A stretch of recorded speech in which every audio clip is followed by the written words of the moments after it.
अराजकता म्हणता येणार नाही, परंतु शेतकरी रस्त्यावरती आहेत, बँकर्स येऊन रस्त्यावरती आंदोलन करतायत, खाजगीकरणाचा विरोध करतायत, अस्वस्थता आहे, बेरोजगारीच्या आकडे आपल्या समोर आहेत. अशा व्यवस्थेमध्ये भारतीय लोकशाहीने काही स्तंभ दिले होते जे लोकशाहीचं रक्षण करतात. त्या स्तंभांमध्ये पहिलं अग्रस्थान आहे ते संसदेचं, अर्थात संसदेचं अधिवेशन देखील सुरू आहे. दुसरं आहे ती प्रशासकीय व्यवस्था जी आज तुमच्या आमच्यासाठी काम करते. आणि तिसरी सगळ्यात महत्वाची जी ज्युडिशियरी. खरोखर अन्याय होत असेल तर त्या न्यायाची मागणी करण्यासाठी न्यायालय निर्मिती केली. घटनेमध्ये तशा स्पष्ट तरतुदी देखील आहे. आज या न्यायिक व्यवस्थेविरोधात काही प्रश्न उपस्थित केले जातात, तो न्यायालय खरंच आपल्याला न्याय देतात का सर्वसामान्य माणसाला? या सगळ्या विषयावरती चर्चा करण्यासाठी आपल्यासोबत आहेत दिल्लीतले सुप्रीम कोर्टामध्ये प्रॅक्टिस करणारे वकील नितीन मेश्राम. हे मूळचे नागपूरचे आहेत. एससी एसटी वर आंदोलन असतील आणि विदर्भातले आहेत ते गडचिरोलीचे आहेत. एससी एसटीचे आंदोलन असतील किंवा सामाजिक न्यायाचा जिथे मुद्दा येतो त्याबद्दल आवाज उठवण्याचं काम नितीन मेश्राम यांनी केलेलं आहे. सध्या ट्विटरवरती ते ट्रेंड आहेत आणि त्याच अनुषंगाने मॅक्स महाराष्ट्राने त्यांच्याशी चर्चा करण्याचा निर्णय घेतला. जाणून घेण्याचा प्रयत्न करतोय आपण की ज्युडिशियरीमध्ये नेमकं चाललंय काय, प्रतिनिधित्व मिळतंय का, न्याय खरंच मिळतोय का. तर नमस्कार, तुमचं मॅक्स महाराष्ट्रामध्ये सर्वप्रथम मी स्वागत करतो. मी पहिल्या प्रश्नाची सुरुवात याच्यापासून करेल की कालच म्हणजे महाराष्ट्रामध्ये एक राजकीय नाट्य सुरू आहे आणि महाराष्ट्राच्या सरकारबद्दल एक अस्थिर असं चित्र निर्माण झालेलं आहे. एक मुंबईचा पोलीस आयुक्त, IPS दर्जाचा ऑफिसर आहे, तो थेट गृहमंत्र्यांवरती आरोप करतो आणि दुसऱ्या दिवशी तो थेट सर्वोच्च न्यायालयामध्ये याचिका दाखल करतो. त्याचा संदर्भ देतो की आर्टिकल 32 माझ्या व्यक्ती स्वातंत्र्याचा संकोच होतोय, त्यामुळे मला न्याय द्या, अशा पद्धतीने. पण असं इतर केसमध्ये दिसत नाही. म्हणजे अगदी तुम्हाला उदाहरण द्यायचं बसेल तर उद्या लॉकडाऊनला वर्षपूर्ती होते. अक्षरशः रस्त्यावरती लोक चालत चालत आपल्या गावी जातो. सगळं काही बंद झालं होतं कोरोना महामारीच्या काळामध्ये, परंतु ती याचिका मला आतापर्यंत सुप्रीम कोर्टाने चर्चेला घेतली नाही किंवा त्याच्यावरती ग्रीव्हन्स असताना किंवा तातडीने चर्चा. तर ह्या काय खरोखर सुप्रीम कोर्टामध्ये किंवा हायकोर्टामध्ये न्याय मिळतो का? तुम्ही एक वकील म्हणून काय सांगाल?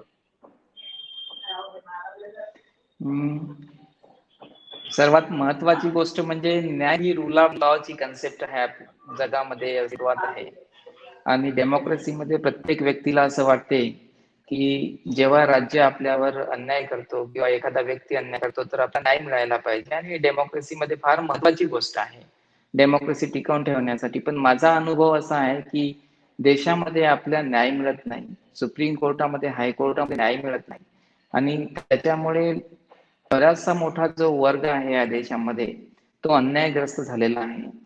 आणि न्याय न मिळण्याचे बरेच कारणांकडे आपण न्याय मिळत नाही असं मला वाटते. हा न्याय मिळत नाही, महत्वाची गोष्ट अशी आहे की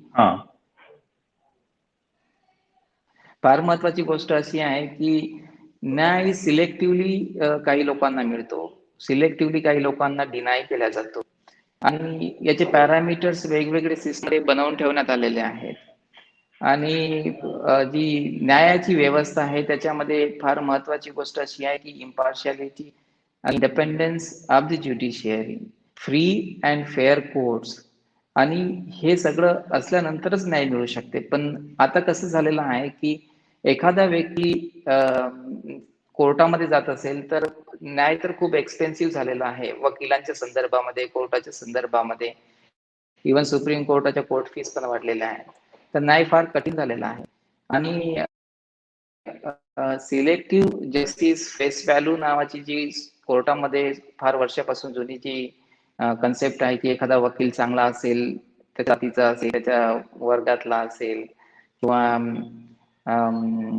त्याच्या म्हणजे बरेचसे बॅकग्राऊंड असतात व्यक्तीचे, जे पर्सनल रिलेशन मध्ये असेल तर तशा वकिलाला अपॉइंट केल्यानंतर न्याय मिळतो. ही जी जुनी कन्सेप्ट आहे ती जुनी कन्सेप्ट पुन्हा जास्त मोठ्या प्रमाणात उदयास येत आहे आपल्या देशामध्ये.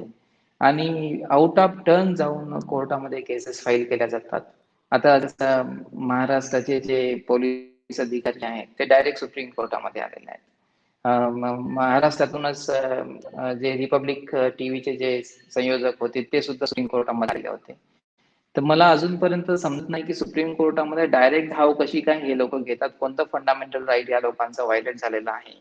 आणि सेकंडली मला असं वाटतं की जेव्हा क्रिमिनल प्रोसिक्युशन होतं तर क्रिमिनल प्रोसिक्युशनचं मध्ये इन्व्हेस्टिगेशन होते, त्याच्यामध्ये खालच्या कोर्टाने कॉग्निझन्स घ्यायचा असतो, वरच्या कोर्टामध्ये तुम्ही क्वेश्चन पर्यंत हायकोर्टामध्ये जाऊ शकता, कारण हायकोर्ट हे कोर्ट ऑफ अपील आहे. फायनल कोर्ट स्टेनल कोर्ट आहे, देशामध्ये सुद्धा फायनल कोर्ट आहे, फक्त एक्सेप्शनल सर्कमस्टान्सेस मध्ये आपण सुप्रीम कोर्टामध्ये जाऊ शकतो, जसं आर्टिकल 32 आहे. त्याच्यामध्ये जर फंडामेंटल राईट्सचं उल्लंघन झालं असेल, फक्त फंडामेंटल राईटचं उल्लंघन झालं असेल तर आपण हायकोर्टामध्ये सुप्रीम कोर्टामध्ये सरळ जाऊ शकतो. त्याच्यानंतर 136 जेव्हा हायकोर्ट एखादी पिटिशन त्याला डिसमिस करते किंवा अलाव करते आणि त्याच्यामध्ये जर एखादा कायदेशीर प्रश्न असेल जो फार महत्वाचा प्रश्न असेल तर तुम्ही त्याच्यासाठी सुप्रीम कोर्टामध्ये स्पेशल लीव्ह पिटिशन करू शकता.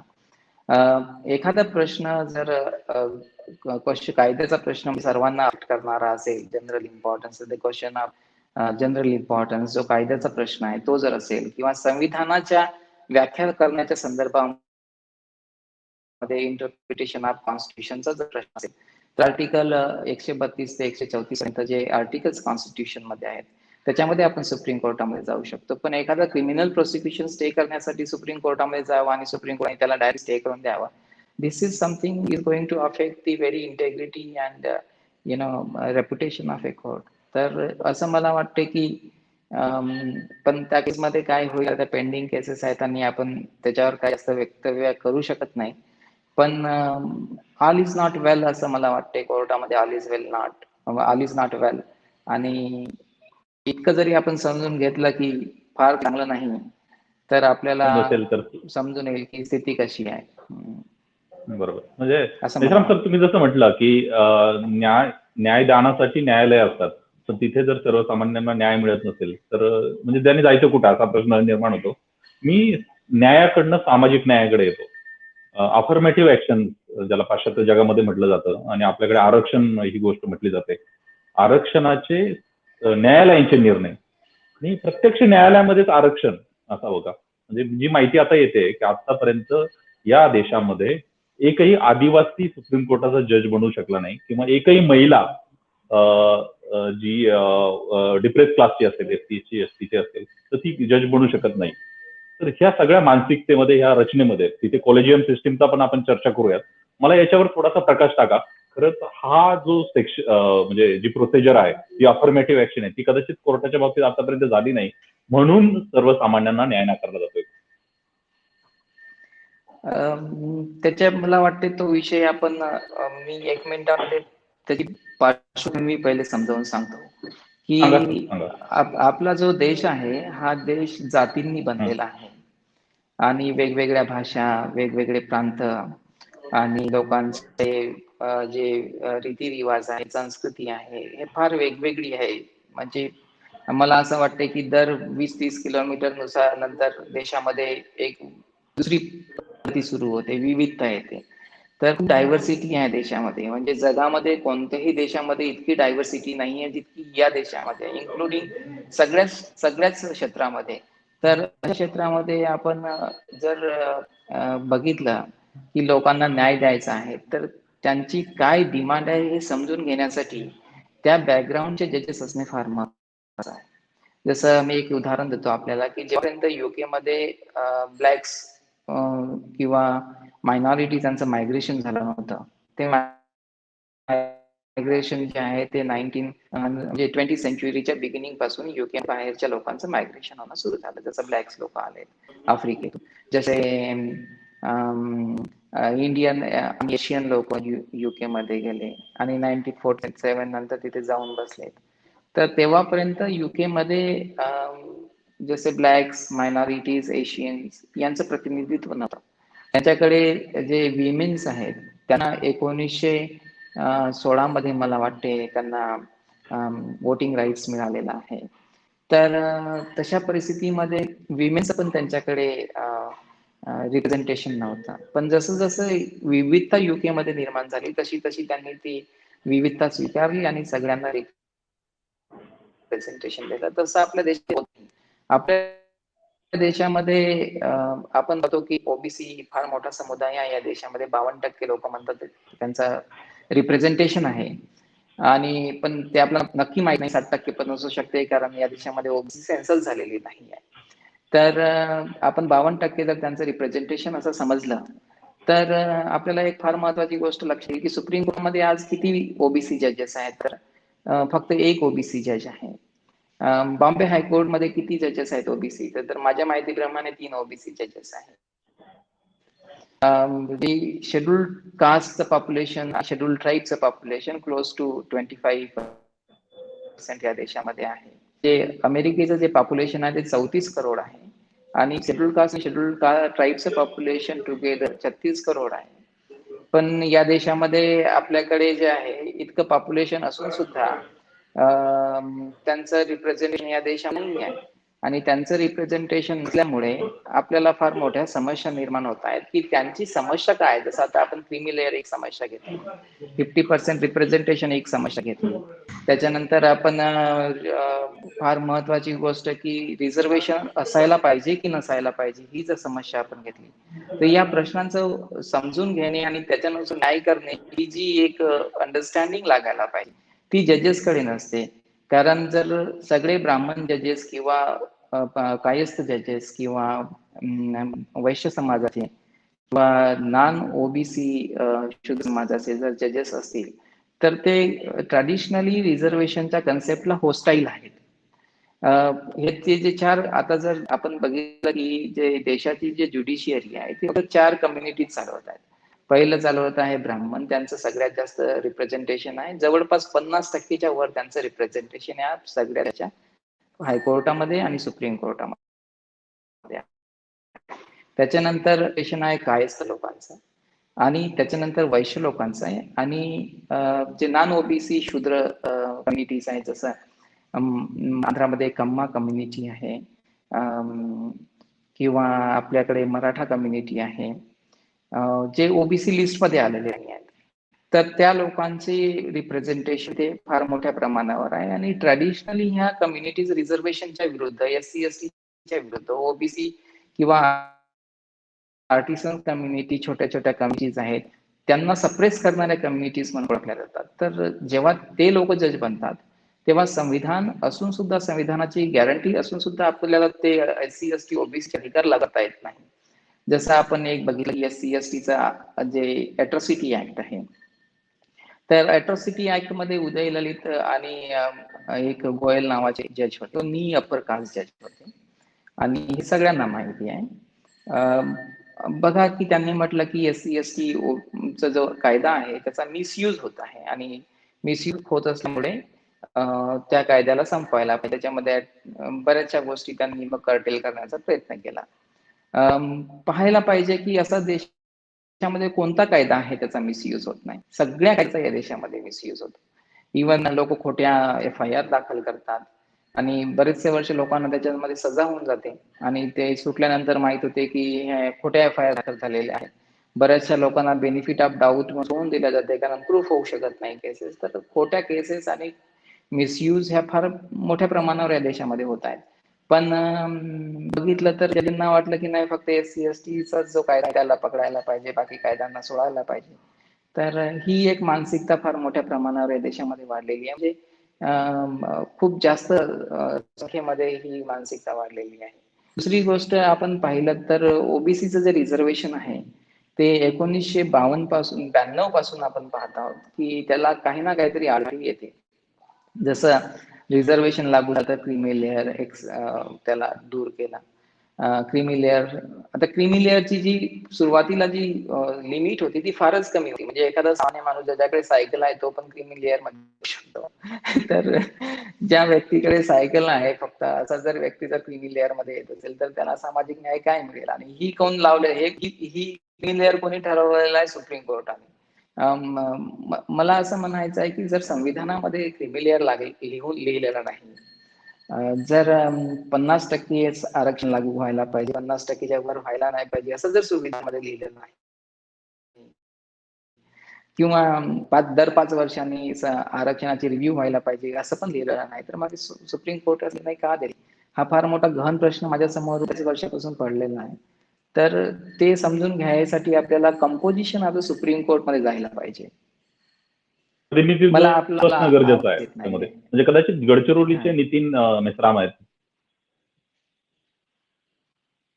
वकिली करत असताना ते मांडत असतील कदाचित तिथे, किंवा त्याची जाणीव त्यांना असेल त्याच्यामध्ये. नाही, मला आपला तर आवाज नाही मी आला याच्यामध्ये बरोबर. ह्या चर्चा रिप्रेझेंटेशनचा तर मुद्दा आहे त्याच्यामध्ये. आरक्षण हे माझा आवाज येतोय सर तुम्हाला? सुप्रीम कोर्टाची येतोय स्वायत्तता येतोय आपला म्हणजे आवाज येतोय. घटनाकारांनी जी अभिप्रेत केली होती, सुप्रीम कोर्टाची स्वायत्तता जी घटनाकारांनी अभिप्रेत केली होती, आणि त्यानुसारच खऱ्या अर्थाने सुप्रीम कोर्टाने स्वायत्त असायला हवं होतं. तुम्ही अनेक जजेसच्या संपर्कात असतात, त्या जजांचं वर्तन कसं असतं, किंवा ही स्वायत्तता आता राजसत्ता आणि न्यायसत्ता तुम्हाला याच्यामध्ये की सुप्रीम कोर्टाचे जे माजी सरन्यायाधीश ज्यांच्यावर लैंगिक अत्याचाराचे आरोप झाले, ते स्वतःच आणि त्यानंतर त्यांनी अयोध्येचा निकाल दिला आणि त्यानंतर रिटायर होऊन ते खासदारकीची शपथ घेतली सत्ताधारी पक्षाच्या तिकिटावर. तर ही स्वायत्तता आहे का? ही कसलं निर्देशांक आहे आम्हाला? काय याच्यातून आपल्याला प्रतिबिंबित होतं? सुप्रीम कोर्टाने इंडिपेंडन्स ऑफ ज्युडिशियल प्रयोग संविधानामध्ये कुठेही लिहिला नाही, तरी त्यांनी सांगितलं की आम्ही इंडिपेंडेंट आहोत. त्या संदर्भामध्ये मला काही हरकत नाही की संविधानामध्ये इंडिपेंडेंट नाही लिहिलेलं आहे, तर इंडिपेंडेंट असायला पाहिजे, पण ते न्याय नाही करण्यासाठी इंडिपेंडेंट असायला पाहिजे. आपल्या संविधानामध्ये सुप्रीम कोर्टला ऑटोनॉमस नाही केलेलं आहे. इंडिपेंडेंट लिहिलेलं नाही, पण कुठेही ऑटोनॉमस केलेलं नाही. सेपरेशन पॉवर मध्ये फक्त सेपरेशन ऑफ पॉवर जे देशामध्ये केलेलं आहे ते कायदे मेकिंगच्या संदर्भामध्ये केलेलं आहे. आणि जे लोअर ज्युडिशियरी आहे, त्या लोअर ज्युडिशियरी सुप्रीम कोर्ट आणि हायकोर्टसाठी लोअर ज्युडिशियरीला सरकारच्या प्रभावापासून दूर ठेवण्यासाठी एक डिरेक्टिव्ह प्रिन्सिपल्स आहे आपल्या कॉन्स्टिट्यूशन मध्ये. तर अशा परिस्थितीमध्ये सुप्रीम कोर्ट स्वतःला इंडिपेंडेंट ऑटोनॉमस असं जे करून घेतलेलं आहे, आणि त्या करण्याच्या पद्धतीने देशामध्ये फार मोठ्या समस्या निर्माण झालेल्या आहेत. पहिली समस्या निर्माण झालेली आहे, आपल्याकडे कॉम्पिटंट आणि जे त्याला म्हणतो की इम्पार्शियल जजेस असायला पाहिजे आपल्याकडे, ते आपल्याला मिळत नाही. बरेचदा असं पाहिलं जातं की जजनी आपल्या तिचं जे व्यक्तीला, आपल्याच परिवारातल्या व्यक्तीला जज बनवलेला आहे, आणि अशी संख्या देशामध्ये फार मोठ्या प्रमाणावर वाढली आहे. आपण बघत असाल की ज्या वकिलाला जज बनायचं असते हायकोर्टला, किंवा ज्या जजला सुप्रीम कोर्टाचा जज बनायचं असते, जो हायकोर्टाचा जज आहे, तर तो कॉलेजियमच्या मेंबरच्या संपर्कामध्ये येतो आणि त्यांना प्रभावित करतो, आणि त्यांच्या माध्यमातून जे नाव त्या लिस्ट जिथे ज्याला जज बनायचं त्या लिस्टमध्ये तो प्रयत्न करतो की याच्यामध्ये इन्क्लूड व्हायला पाहिजे. तर लॉबिंग जी आहे ती लॉबिंग भयंकर प्रमाणावर या देशामध्ये वाढलेली आहे, जज बनण्यासाठी हायकोर्टाचा, सुप्रीम कोर्टाचा. आणि त्याच्यामध्ये काय काय फॅक्टर इन्फ्लुएन्स करतात, तर पहिलं फॅक्टर त्याच्यामध्ये कास्ट, त्याच्यानंतर दुसरं फॅक्टर रिलेशनशिप, तिसरं फॅक्टर त्याचं जज सोबत पर्सनल रिलेशन कशी आहेत, फॅक्टर एरियामध्ये कोणत्या रिंग्स आहे, कोणाशी बोलतो, हे सगळे जे याची फ्रेंडशिप सर्कल कसं आहे, याचा विचार कसा आहे, याची आयडियोलॉजी कशी आहे, या सगळ्या गोष्टी इन्फ्लुएन्स करतात. पण त्यांची जे निवड करताना एक महत्वाची गोष्ट बघायला पाहिजे की या व्यक्तीचं कॉम्पिटन्स किती आहे, या व्यक्तीचं संविधानाचं कायदेशीर ज्ञान, संविधानाचं ज्ञान, इंटरप्रिटेशनचं ज्ञान हे काय आहे हे बघायला पाहिजे. दुसरं महत्वाचं एक मला वाटते की ह्या व्यक्तीला आयडिया ऑफ इंडिया समजली आहे की नाही हे पण पाहायला पाहिजे. म्हणजे जर एखाद्या व्यक्तीला, जसं आपल्याकडे एक भाटकराची जजेस हायकोर्टला होते, त्यांनी फक्त एक व्यक्ती मुस्लिम आहे म्हणून एका दुसऱ्या आपल्याला, म्हणजे जो विक्टीम आहे फक्त मुस्लिम आहे, म्हणून आरोपी जो नॉन मुस्लिम आहे त्याला बेल दिली आणि त्या ऑर्डरमध्ये सुद्धा लिहिलं की विक्टीम मुस्लिम आहे आणि सुप्रीम कोर्टाने नंतर त्याला स्टे केला. तर ते ज्या भाटकर जस्टिस भाटकर आहेत त्यांचा निर्णय हा आयडिया ऑफ इंडिया जी आहे त्याच्या विरुद्ध जाते. म्हणजे आयडिया ऑफ इंडिया जर आपण बघितलं तर 3-4 गोष्टी मिळून की इंडिया जे आहे is not a nation. That is the most important idea of India. India is not a nation. It is composed of several castes, communities, and diverse people. दुसरी महत्वाची आयडिया अशी आहे की इंडिया जे आहे ते इक्वॅलिटी अचीव करेल आणि इक्वॅलिटी अचीव करण्यासाठी समता अचीव करण्यासाठी कास्ट हा एक महत्वाचा फॅक्टर मानलेला आहे आणि त्याच्यामध्ये रिझर्वेशन देण्यात येईल. आणि मेरिट नावाची जी कन्सेप्ट आहे ती मेरिट नावाची concept without the force of diversity accept केल्या जाणार नाही. म्हणजे कोणालाही देशामध्ये समतेचा अधिकार नाही unless you have a diversity. आणि तिसरी महत्वाची गोष्ट त्याच्यामध्ये असं म्हटलेलं आहे की इंडिया जे आहे जे सुरुवातीला सेक्युलरिझम जरी शब्द प्रयोग नसेल कॉन्स्टिट्यूशन मध्ये पण बाबासाहेब आंबेडकरांनी स्पीच मध्ये ते सांगितलेलं आहे की सेक्युलरिझम जरी प्रिॲम्बल मध्ये नसेल तरी ते कॉन्स्टिट्यूशन मध्ये इनबिल्ट आहे. नंतर तर कॉन्स्टिट्यूशन अमेंडमेंट होऊन ती तो वर्ड शब्द तिथे प्रयोग टाकलेला आहे.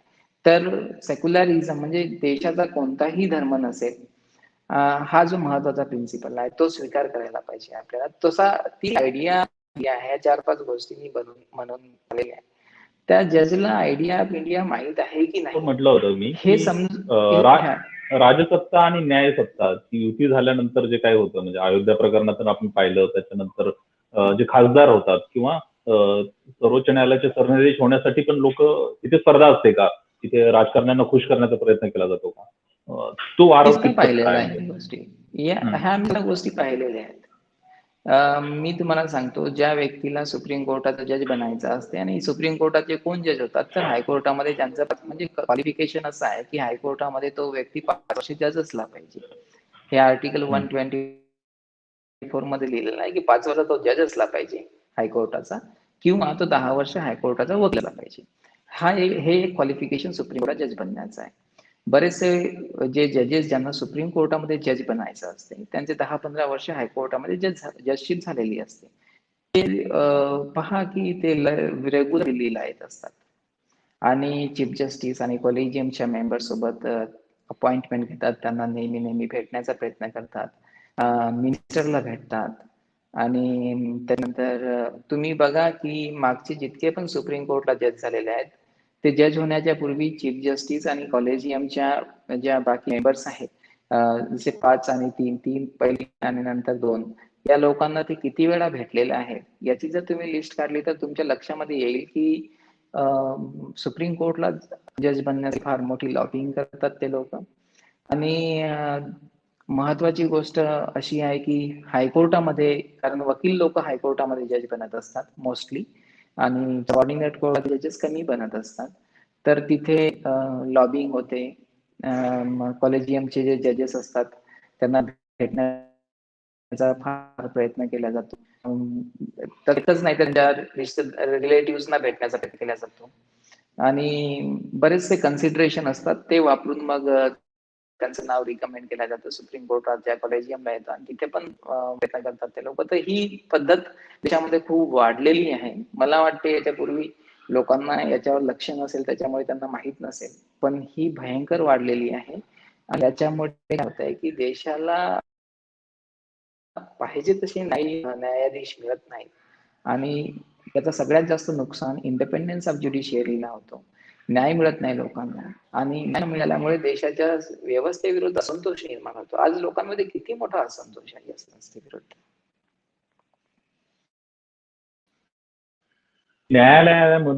न्यायालयामध्ये असं अंतर्गत संघर्ष असतो का? 1-2 न्यायालयामध्ये युद्ध असतं का? म्हणजे जस्ट उदाहरण देऊन मी तुम्हाला सांगतो की रिपब्लिक टीव्हीचा संपादक अर्णव गोस्वामी यांनी जामिनासाठी उच्च न्यायालयामध्ये अर्ज केला. उच्च न्यायालयाने त्याला नाकारला. त्या विरोधात अर्णव गोस्वामी या सुप्रीम कोर्टात गेला. सुप्रीम कोर्टात हिअरिंग झाल्या अत्यंत तातडीने झाल्या. मी मुद्दाम करतो आणि अक्षरशः सुप्रीम कोर्टाच्या जजने असं सांगितलं की हा निर्णय अत्यंत चुकीचा होता. अत्यंत म्हणजे टीका केली हायकोर्टावरती आणि त्याच दिवशी अर्णव गोस्वामीला जामीन दिला आणि त्याच दिवशी संध्याकाळी उशिरा ती ऑर्डरची कॉपी त्या तुरुंग महानिरीक्षकांमध्ये पोहोचवली आणि त्याचा वाजत गाजत तो अर्णब गोस्वामी बाहेर आला. तर हे जे प्रकरण आहे म्हणजे या दोन न्यायालयांमध्ये असा संघर्ष असतो का किंवा हायकोर्टाला डिप्रेस करण्याचा प्रयत्न सुप्रीम कोर्टाकडनं होतो का, त्यावर काय सांगाल? माझं जे ओपिनियन आहे या संदर्भामध्ये थोडंसं डिफरंट आहे. माझं असं सांगा म्हणणं आहे की हायकोर्ट जे आहे ते हायकोर्ट मोस्टली ब्राह्मण आणि रिजनल कम्युनिटी जे आहेत, ज्या डॉमिनंट रिजनल कम्युनिटी, जसं महाराष्ट्र आहे, तर महाराष्ट्र हायकोर्ट जे आपण बघितला तर सगळ्यात जास्त राम जजेस असतात आणि त्याच्यानंतर जे आहे मराठा जातीचे 12 जजेस, जवळपास 12 जजेस आपल्या महाराष्ट्रामध्ये नेहमी राहतात. तर आणि छोट्या मोठ्या जे जातींचे जजेस आहेत ते असतात. सुप्रीम कोर्ट जे आहे ते मोस्टली ब्राह्मण लोकांनी व्याप्त असते आणि मग छोटे छोटे ग्रुप असतात ते जे म्हणजे कायस्थ किंवा वैश्य किंवा नॉन ओबीसी शूद्र लोकांचा ग्रुप असतो. तर सुप्रीम कोर्ट काय करतात की हायकोर्टला कंट्रोलमध्ये ठेवण्याचा मोठ्या प्रमाणावर प्रयत्न करतं आणि आपल्या संविधानामध्ये ती गोष्ट नाही आहे. म्हणजे तुम्ही जर आर्टिकल 136 जर एकदम म्हणजे त्याचा अभ्यास तर आपल्याला लक्षात येईल की फार कमी केसेसमध्ये सुप्रीम कोर्टाने हायकोर्टाच्या निर्णयाच्या विरुद्ध अपील स्वीकारायची आहे. फारच कमी केसेसमध्ये ज्याच्यामध्ये सबस्टॅन्शियल क्वेश्चन मला इन्व्हॉल्व असेल तर अशाच केसेसमध्ये SLT स्वीकारायची आहे किंवा 32 पिटिशन आहे, जर राईटच असेल तरच स्वीकारायचं आहे. पण आपण आज बघितला तर माझा असा आरोप आहे सुप्रीम कोर्टावरती की ऑल अँड सन्ट्री केसेसमध्ये जे आहे ते म्हणजे स्पेशल याचिका स्वीकार करतात आणि स्पेशल याचिका स्वीकार करण्याचा माझा उद्देश असा आहे की तिथे जे हायकोर्टामध्ये जजेस आहेत त्यांना ते एक आपल्या म्हणजे भीतीमध्ये ठेवू इच्छितात. They want to coerce that. तर त्यांच्या भीतीमध्ये ठेवू इच्छितात. इनफॅक्ट एका हायकोर्टच्या सिटिंग चीफ जस्टिसने मला सांगितलेलं आहे की त्यांचं जर नाव पाहिलं जजमेंटवर, सुप्रीम कोर्टामध्ये जेव्हा अपील येते तेव्हा त्या हायकोर्टाच्या जजेसचं नाव लिहिलेलं असतं. तर माझं नाव पाहता सुप्रीम कोर्टाचं एक जज जे आहे ते त्या केसमध्ये नोटीस काढतात किंवा स्टे देतात. हे हायकोर्टच्या एका सिटिंग चीफ जस्टिसने मला सांगितलेलं आहे.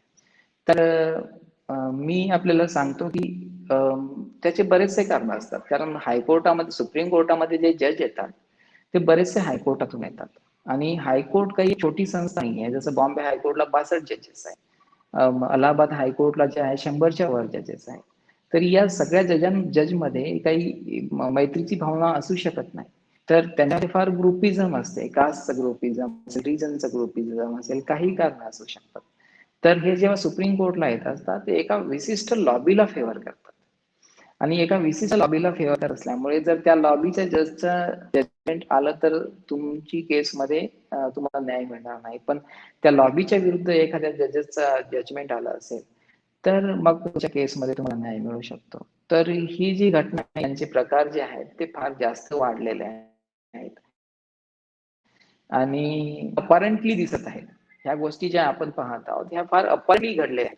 म्हणजे अर्णब गोस्वामीची एक केस म्हणून मी तिचं उदाहरण घेत नाही, पण अशा देशामध्ये फार फार केसेस आहेत की तशा केसेसमध्ये काही निर्णय होण्याचे काही चान्सेस नाही. आता तुम्ही की हाफ ऑफ द लिटिगेशन आहेत म्हणजे पब्लिक लिटिगेशन सुप्रीम कोर्टामध्ये हाफ ऑफ द केसेसमध्ये मी तुम्हाला सांगतो एकाही व्यक्तीचा फंडामेंटल राईट व्हायलेट झालेला नाही. पण सुप्रीम कोर्टाने फंडामेंटल राईटची पिटिशन म्हणून PIL स्वीकारायची असते. Supreme court all and sundry matter मध्ये PIL स्वीकारतो आणि PIL स्वीकारून जे आहे ते निर्णय देत असतो. तर याच्या मागचा उद्देश आहे ते सरकार चालवण्याचा उद्देश. या लोकांचा उद्देश जे आहे ते बॅकडोरने आपण सरकार चालवायचं. काही कायदे जे आहेत ते काही कायदे सरकार बनवू शकत नाही. सुप्रीम कोर्टामध्ये एखादा डमी व्यक्ती PIL फाईल करतो, बिझी बॉडीज, आणि PIL फाईल करून तो जो आहे ते एक विशिष्ट म्हणण्यापेक्षा तो निर्णय येतो आणि निर्णय येऊन तो कायदा लागू होतो आपल्या देशामध्ये. तर आपल्याला समजत नाही की हा कायदा कसा लागू झाला.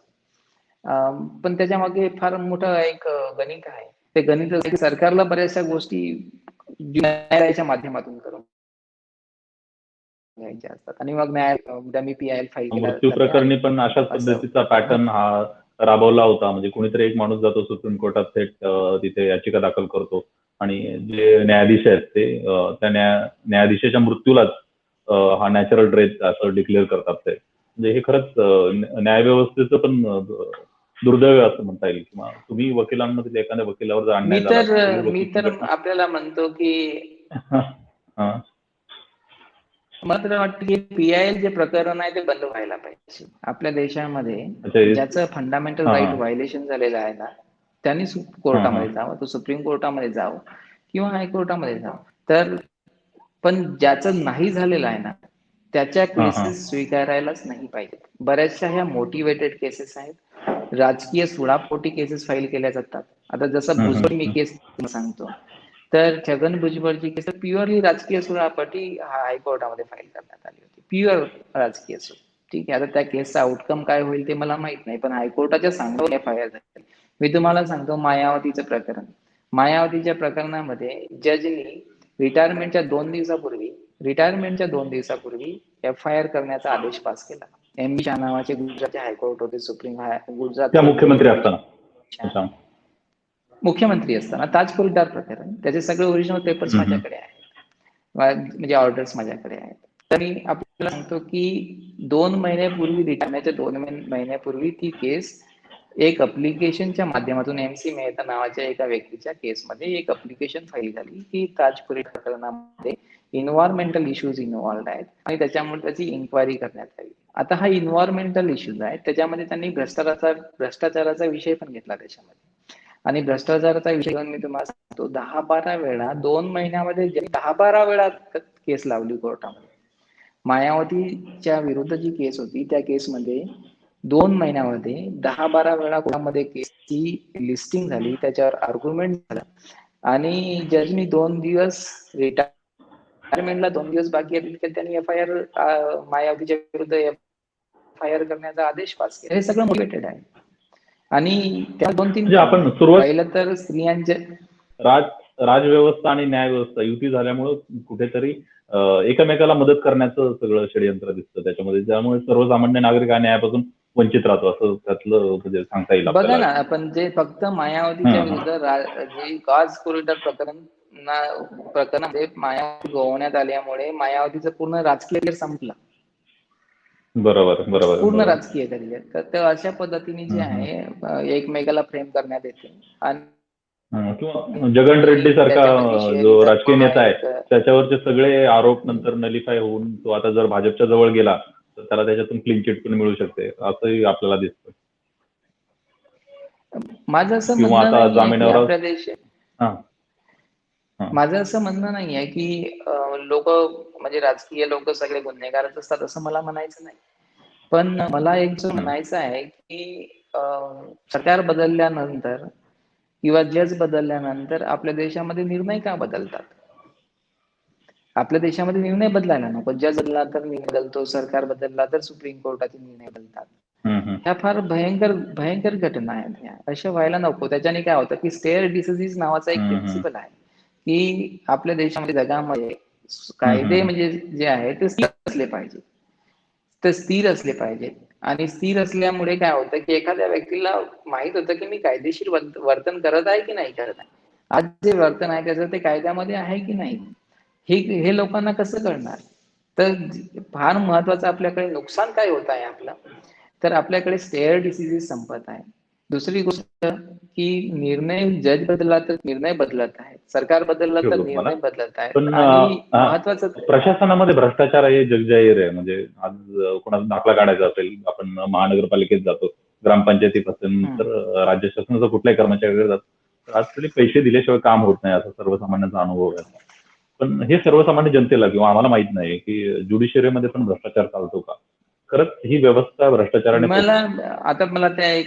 मला एक फार सिनियर फंक्शनरी जे गव्हर्नमेंटमध्ये जो फार सिनियर फंक्शनरी एक होता, त्याचं नाव मला आता आठवत नाही, घटना पण आठवत नाही, पण त्यांनी मला सांगितलं की गव्हर्नमेंटच्या असेसमेंटमध्ये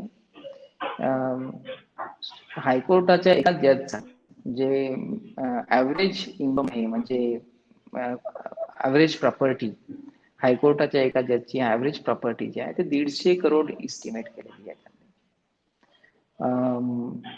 हे एक सरकारच्या इंटरनल खात्यामध्ये त्यांना हे माहिती आहे की एखादा हायकोर्टचा जज जवळपास 150 करोडचा भ्रष्टाचार करतो त्याच्या आयुष्यात.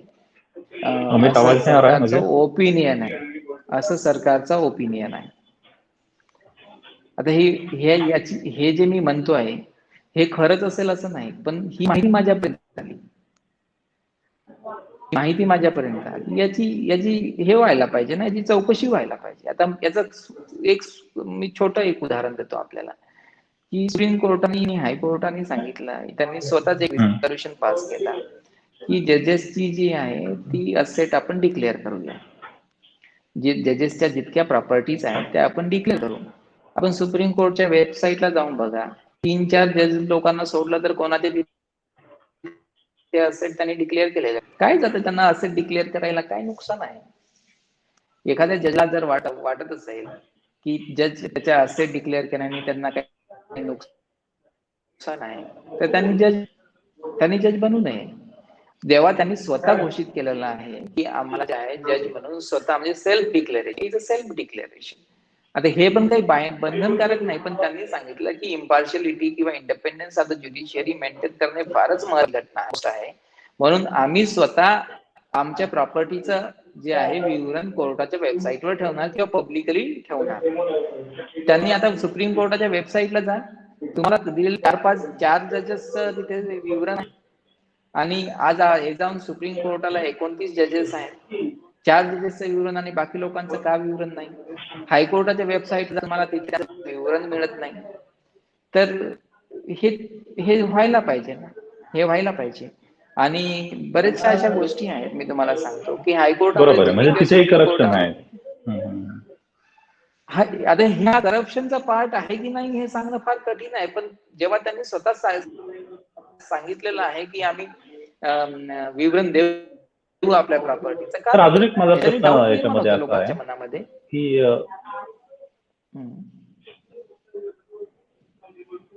हा, तर मी एक प्रश्न अजून असं विचारतो तुम्हाला की ह्या देशामध्ये अशी परिस्थिती आज निर्माण झाली आहे की संविधानाचं रक्षण करा अशी मागणी रस्त्यावर येऊन आंदोलन करणारी लोक जेलमध्ये जात आहेत आणि जे संविधानाची जाहीर होळी करतात तर ती लोक फ्री आहेत तशी.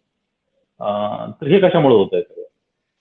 मी एक फारच महत्वाची गोष्ट मी आपल्याला सांगतो की दिलीप मंडल फार मोठे पत्रकार आहेत आपल्या देशामध्ये. त्यांनी बॉम्बे सॉरी जिथे जंतर मंतरला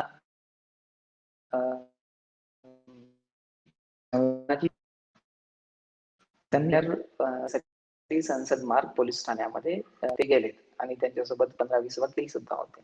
तर तिथे 2 तास 3 तास त्यांनी ते SHO असतो इकडे, ते SHO सोबत खूप म्हणजे वाद घातला आणि सांगितलं की संविधानाची होळी झालेली आहे आणि नॅशनल ऑनर ऍक्ट जे आहे त्याचं व्हायलेशन झालेलं आहे. नॅशनल ऑनर ऍक्ट मध्ये संविधानाची होळी करणे हा का कॉग्निझेबल ऑफेन्स आहे, तर तुम्ही याच्यामध्ये FIR घ्या.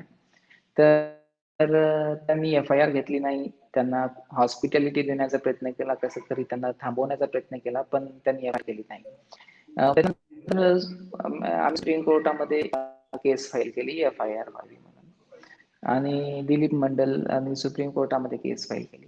कारण ललिता कुमारी नावाचं एक जजमेंट आहे सुप्रीम कोर्टाचं, त्या ललिता कुमारीमध्ये लिहिलेलं आहे की कॉग्निझेबल ऑफेन्स जर घडला असेल तर FIR करणे बंधनकारक आहे SHOवर आणि थानाच्यावर, आणि त्याच्यामुळे तुम्ही ते सुप्रीम कोर्टाचा जो निर्णय आहे त्याचा कंटेम्प्ट झालेला आहे, अपमान झालेला आहे, आणि त्याच्यामुळे तुम्ही ही कंटेम्प्ट पिटिशन त्याच्या विरुद्ध स्वीकारा. सुप्रीम कोर्टाच्या रजिस्ट्रारने ती पिटिशन लॉन्च केली. लॉन्च करणं म्हणजे त्या पिटिशनला रिटर्न करणे किंवा त्या ही पिटिशन मेंटेनेबल नाही असा ऑर्डर पास करणे. तर रजिस्ट्रारने ती पिटिशनवर स्वतःच निर्णय घेतला आणि सांगितलं की ही पिटिशन आहे ती स्वीकारता येत नाही आणि वापस केली. तर संविधानाच्या संदर्भामध्ये असं झालेलं आहे. मी तुम्हाला सांगतो की संविधानाचं या देशामध्ये काहीच राज्य नाहीये. संविधानाचं आपल्या देशामध्ये जे जजांची नियुक्ती होते आहे ती सुद्धा बेकायदेशीर. आता एका पॉइंट ऑफ व्ह्यूनी बघितलं तुम्ही तर ते तर पूर्ण प्युअरली बेकायदेशीर आहे. कारण संविधानाची नियुक्ती जी आहे, जजेसची नियुक्ती संविधानामध्ये वेगळ्याच पद्धतीने सांगितलेली आणि काहीतरी वेगळंच इंटरप्रिटेशन केलं जे फिट सुद्धा होत नाही. त्या इंटरप्रिटेशन म्हणजे संविधानाचे जे शब्दप्रयोग आहेत त्या शब्दप्रयोगामध्ये यांचं इंटरप्रिटेशन सुद्धा होत नाही, तरी यांनी तसं इंटरप्रिटेशन चुकीचं आणि सांगितलं की हेच लागू होईल, असाच कायदा होईल आणि स्वतःच अपॉइंटमेंट करून घेतात. हे तर प्युअरली बेकायदेशीर आहे. संविधानाचं जे देशामध्ये उल्लंघन आहे हे स्वतः सुप्रीम कोर्ट आहे. दुसरं मी की गव्हर्नमेंट, हे मी मागच्या एकदा देताना सांगितलं की आपल्याला ना अनकॉन्स्टिट्युशनल बिहेवियर चेक करायला पाहिजे. आपल्या देशामध्ये जे कॉन्स्टिट्युशनल फंक्शनरीज आहेत त्यांचं अनकॉन्स्टिट्युशनल बिहेवियर खूप वाढलेलं आहे. सिंपल एक उदाहरण देतो की मोदी प्राईम मिनिस्टर आहे. मोदी प्राईम मिनिस्टर असताना करण्यात आलेले आहेत. आवाज येत नाही. चेक्स आणि बॅलन्स आहेत जे कॉन्स्टिट्युशनल जे चेक्स आणि बॅलन्स आहेत ते कुठेतरी डिस्ट्रॉय करायचा प्रयत्न केला. मी त्याच्याकडे येतो, पण आता हे मी जे अनकॉन्स्टिट्युशनल बिहेवियर सांगत होतो आपल्याला की संविधानाच्या कलम 1 मध्ये लिहिलेलं आहे की India that is Bharat. India that is Bharat हे संविधानाच्या पहिल्या कलम मध्ये लिहिलेलं आहे. आपल्या देशाचा प्राईम मिनिस्टरच भारत पण म्हणत नाही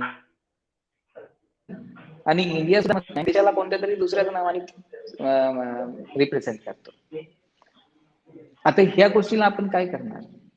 तर त्याच्यासाठी काय होतं की आपल्याकडे चेक्स अँड बॅलन्सेस कॉन्स्टिट्यूशन मध्ये होते की चेक्स अँड बॅलन्सेस असताना हे असं अनकॉन्स्टिट्युशनल बिहेवियर होणार नाही. पण आपल्याकडे जितके चेक्स अँड बॅलन्सेस आहेत ते सगळे खतम करण्यात आलेले आहेत. म्हणजे आता एक चेक अँड बॅलन्स असा आहे की कायदा पास करताना संसदेने एखादी गोष्ट लक्षात घेतली की नाही घेतली, कायदेशीर आहे की नाही, ह्या सगळ्या गोष्टींचा उहापोह झाल्यानंतरच प्रेसिडेंटनी त्या कायद्याचीही करायची असते. आपल्या देशाचा प्रेसिडेंट ना ते बिना वाचता सही करतो असं मला वाटतं. इतकी फार वाईट व्यवस्था आपल्याकडे झालेली आहे. आता त्याच्यामध्ये एक कायदा मी आपल्याला सांगतो की सीएए नावाचा कायदा आहे किंवा सीए म्हणजे सिटिझनशिप अमेंडमेंट आहे, सिटिझनशिप अमेंडमेंट आहे. त्याच्यामध्ये धर्माच्या नावावर, धर्माच्या आधारावर सिटिझनशिप देण्याचा ठरवलेला आहे. तर धर्माच्या आधारावर म्हणजे इतक्या धर्माचे लोक जर त्या तारखेपर्यंत इंडियामध्ये आले तर त्यांना सिटिझनशिप देऊ. पण धर्माच्या आधारावर सिटिझनशिप जर आपण दिली तर जे बेसिक स्ट्रक्चर आहे आपल्या देशाच्या कॉन्स्टिट्यूशन मध्ये त्याचं व्हायलेशन होईल. त्याचं व्हायलेशन झाल्याशिवाय नाही. याची जबाबदारी या प्रेसिडेंटची असायला पाहिजे. त्यांनी बघायला पाहिजे की धर्माच्या आधारावर जे आहे सीएए देत आहेत तर ते आपल्याला स्वीकारायला पाहिजे की नाही स्वीकारायला पाहिजे. हे आपण पुन्हा रिकन्सिडरेशनला पाठवायला पाहिजे का नाही पाहिजे. ह्या मी मागच्या किती प्रेसिडेंटनी पार्लमेंटला वापस केलेला आहे. अजूनपर्यंत पार्लमेंटला कोणता कायदा वापस केला नाही प्रेसिडेंटने की तुम्ही हे रिकन्सिडर करा. म्हणजे असं कसं होऊ शकते की पार्लमेंट जे आहे कधीच चुकीचा कायदा पास करत नाही, असं होऊ शकते. आता आधार नावाचा कायदा मी आपल्याला सांगतो. आधार नावाचा कायदा आहे तो मनी बिल म्हणून पास केला. आता मी तुम्हाला सांगतो जर डिमॉनिटायझेशन मनी बिल नाही तर आधार कसं काय मनी होऊ शकतो? आधारमध्ये तर तुम्ही काहीच देत नाही, फायनान्शियल ट्रान्झॅक्शन नाही, कसल्याच पद्धतीचे फायनान्शियल ट्रान्झॅक्शन. आर्टिकल 110 मध्ये सांगितलेलं आहे की मनी बिल म्हणजे काय आहे आणि त्या मनी बिल मध्ये सांगितलेलं आहे की जे मनी बिल असते त्याच्यावर ते स्पीकरचं ओपिनियन फायनल असते. मनी बिलची डेफिनेशन दिलेली आहे. मनी बिल काय असायला पाहिजे ते आपल्याला समजते की एखादं फायनान्शियल ट्रान्झॅक्शन असेल तर ते मनी बिल आपण म्हणतो बजेट मनी बिल आहे. आधार मनी बिल म्हणून त्यांनी पास केला आणि आपल्या प्रेसिडेंटनी त्याच्यावर काही ऑब्जेक्शन चेक आहे त्याचं व्हायलेशन झालेलं आहे. दुसरं आपण जर बघितलं त्याच्या विरुद्ध सुप्रीम कोर्टाला आलो आपण. सुप्रीम कोर्टाने ती सुद्धा गोष्ट स्वीकारली नाही. त्याच्यामुळे जस्टिस चंद्रचूडनी एक फक्त आता डिसेंडिंग ओपिनियन दिलं आणि आता रिव्ह्यू पिटिशन स्वीकारली सुप्रीम कोर्टाने म्हणजे डिसमिस केली. वेअर सेम क्वेश्चन 7 जजेसला केलेला आहे की हा मनी बिल होऊ शकतो की नाही, मनी बिल काय आहे आणि त्याच्यामुळे रिव्ह्यू पिटिशन डिसमिस करायच्या पूर्वी सांगितलं की भाई त्या जर केसमध्ये जर दुसरं जर ओपिनियन आलं 7 जजेसचं तर या केस मध्ये आपल्याला त्रास होईल की आपल्याला वापस करता येणार नाही. तरी पण कोर्टाच्या दुसऱ्या जजेसनी त्यांची गोष्ट ऐकली नाही. तर हे चेक बॅलन्सेस आहेत ना हे कॉन्स्टिट्यूशनचं फंक्शन करण्यासाठी फार महत्वाचं असते. कॉन्स्टिट्यूशन एक सिस्टम आहे, बुक नाही. तर ते बुक नसल्यामुळे ती सिस्टम वर्क करायला पाहिजे आणि ती वर्क करत नाही ही फार मोठी समस्या मानते. सर मी तर तुम्हाला थांबवतो या ठिकाणी, आपण शेवटाकडे जाऊयात. म्हणजे प्रत्येक गोष्टीमध्ये रिफॉर्मेशनची हे स्कोप असतो. म्हणजे राज्यघटनेमध्ये पण सुधारणा झाल्या त्यानंतर त्या लोकांच्या हिताच्या असल्या पाहिजे अशी भावना आहे. ज्युडिशियरीमध्ये रिफॉर्म जर व्हायचा असेल तर तुम्ही शेवट करताना सांगा की काय नेमके बदल ज्युडिशियरीमध्ये होण्याची गरज आहे, जेणेकरून सर्वसामान्य लोकांना याचा थेट बेनिफिट होईल आणि न्याय व्यवस्थेवरती विश्वास दृढ होईल, न्याय मिळतो तिथे ही भावना वाढीत लागेल. पहिली महत्वाची गोष्ट अशी आहे की अपॉइंटमेंट प्रोसेस आपल्याला दुरुस्त करायला पाहिजे आणि अपॉइंटमेंट प्रोसेस जे आहे ते फ्री, फेअर, ट्रान्सपॅरंट आणि कॉम्पिटेटिव्ह आणि अनबायस्ड असायला पाहिजे. दुसरी महत्वाची गोष्ट मला वाटते की मेरिट क्रायटेरिया जजेसचा आपण डिसाईड करायला पाहिजे की कोण व्यक्ती सुटेबल आहे आणि कोण व्यक्ती सुटेबल नाही आणि एक कॉम्पिटेटिव्ह सिस्टम निर्माण करायला पाहिजे. पार्लमेंटची ज्युडिशियरी कमिटी निर्माण करून एखादा व्यक्ती जर सिलेक्शन नॉमिनेट केला गेला असेल प्रेसिडेंटच्या माध्यमातून तर त्या व्यक्तीचं नॉमिनेशन चेक करायसाठी की तो बायस आहे की नाही, बायस्ड आहे की नाही, प्रिज्युडाइज्ड आहे की नाही, एखाद्या घटकाच्या विरुद्ध आहे की नाही, संविधानाची त्याला किती अंडरस्टँडिंग आहे, एखाद्याची किती अंडरस्टँडिंग आहे, याचं एक टेस्ट व्हायला पाहिजे. म्हणजे पार्लमेंटरियन्स बसतील आणि 2, 4, 10 दिवस त्याची टेस्टिंग करतील प्रश्न विचारून, ते व्हायला पाहिजे. दुसरं महत्वाचं मला वाटतंय की जे पोस्ट रिटायरमेंट बेनिफिट्स आहेत आणि post retirement Gogoi chief justice आहे, इकडे लोयाची केस त्यांनी संपवली आणि दुसऱ्या दिवशी तिकडे पार्लमेंटमध्ये जाऊन राज्यसभेमध्ये नॉमिनेशन घेतो. ठीक आहे, तर हे गोष्ट म्हणजे ऑल पोस्ट रिटायरमेंट बेनिफिट्स आणि असाइनमेंट याच्यावर कायदेशीर बंधन आणायला पाहिजे. पाचवी महत्वाची गोष्ट सांगतो की जे जज लोकांना काढण्याची पद्धत फार कठीण करेल की आपल्याकडे एक जजेस इन्क्वायरी ऍक्ट आहे. जजेस इन्क्वायरी ऍक्टच्या मध्ये राज्यसभेमध्ये 50 आणि लोकसभेमध्ये 100 लोकांची खटाची गरज असते. तर ही फार मोठी संख्या आहे, मला वाटते फार मोठी संख्या आहे. इतकी संख्या जुटवणे फार कठीण होते. तर ती संख्या 10 राज्यसभेमध्ये आणि लोकसभेमध्ये खासदार अशी करायला पाहिजे, म्हणजे हे फार महत्वाचं होईल. आणि अशा बऱ्याचशा गोष्टी आहेत ज्या आपल्याला करायला पाहिजेत असं मला वाटतं. डायव्हर्सिटी आणि फार महत्वाची गोष्ट मी सांगणं विसरलो आपल्याला की reservation for SC ST OBC हे अत्यंत महत्वाचं आहे. महिलांसाठी सुद्धा त्याच्यामध्ये रिझर्वेशन अत्यंत महत्वाचं आहे. बरोबर. निश्चितपणे म्हणजे बदल हा परिवर्तनाचा संधी असते आणि त्याच्यामध्ये रिफॉर्मेशन होणं गरजेचं आहे. ज्युडिशियरीमध्ये निश्चितपणे दोष आहेत, ते परिवर्तनाने दूर होऊ शकतात.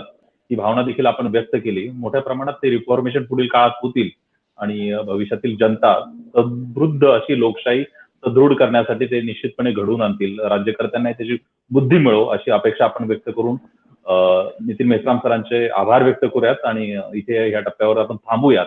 आपण पाहत राहा मॅक्स महाराष्ट्र. आमची वेबसाईट आहे www.maxmaharashtra.com. आमचं फेसबुक पेज आहे, त्यावर आपण आपले कमेंट्स देऊ शकता. आमचं युट्यूब चॅनल आहे, ते सबस्क्राईब करून त्यावर बेल आयकॉन दाबायला विसरू नका. मी विजय गायकवाड इथे थांबतो. धन्यवाद.